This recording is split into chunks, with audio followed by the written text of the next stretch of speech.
المرجو الانضمام إلى قناة طبخ سهل وبسيط عبر الضغط على زر الاشتراك الأحمر. إذا أردتم التوصل بجديد فيديوهاتنا فور نزولها اضغطوا على الجرس، ولا تنسوا دعمنا باللايك إذا أعجبكم الفيديو، وشكرا لكم.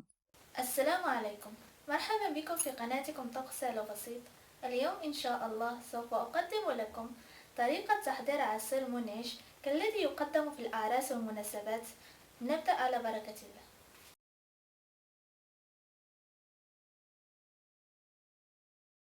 في طنجرة الضغط أضع كيلوغرام من البرتقال بعدما قمت بتقشيره وبإزالة عظمه أو نواته، وحبة واحدة من الليمون، هو الآخر قمت بتنقيته وإزالة عظمه، وكيلوغرام من الجزر،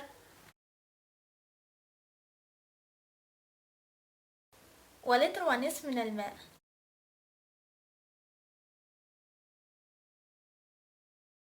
ثم أغلق طنجرة الضغط وأضع الكل فوق نار متوسطة، وعندما تبدأ صفارة الطنجرة بالدوران وبإخراج الدخان أترك الكل ليطهى لمدة 30 دقيقة. بعد نضج البرتقال والجزر أضيف لهما 15 جرام من سكر فانيلا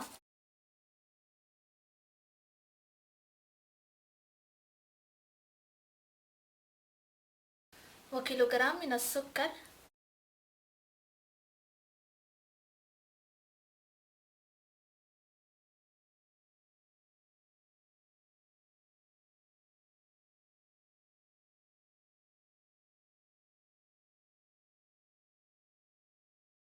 ثم أترك خليط العصير جانبا لكي يبرد. أقوم بطحن خليط العصير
وأقوم بتصفية خليط العصير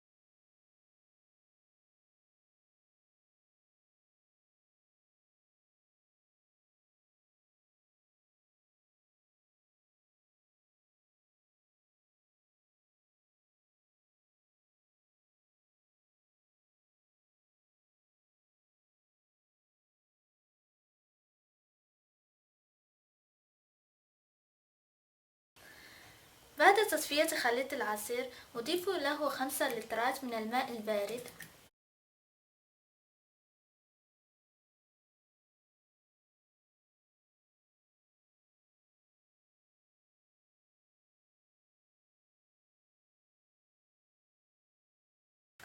ولتر من مشروب غازي المعروف عندنا بهواي، ويمكنكم استعمال أي مشروب غازي بنكهة البرتقال أو الخوخ أو الليمون.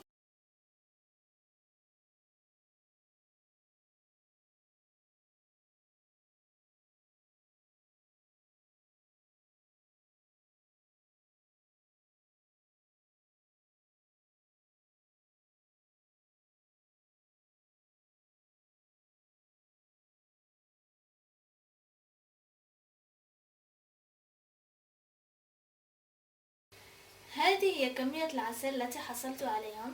حصلت على 5 لترات من العصير، ولتر من العصير، ولتر من العصير، ولتر آخر من العصير، ونصف لتر من العصير. الكمية هي 8 لترات ونصف لتر من العصير. أتمنى أن يعجبكم الفيديو. للمزيد من الفيديوهات لا تنسوا الاشتراك على قناتكم طبخ سهل وبسيط، ولا تنسوا زيارة صفحتنا على فيسبوك. ودمتم في رعاية الله.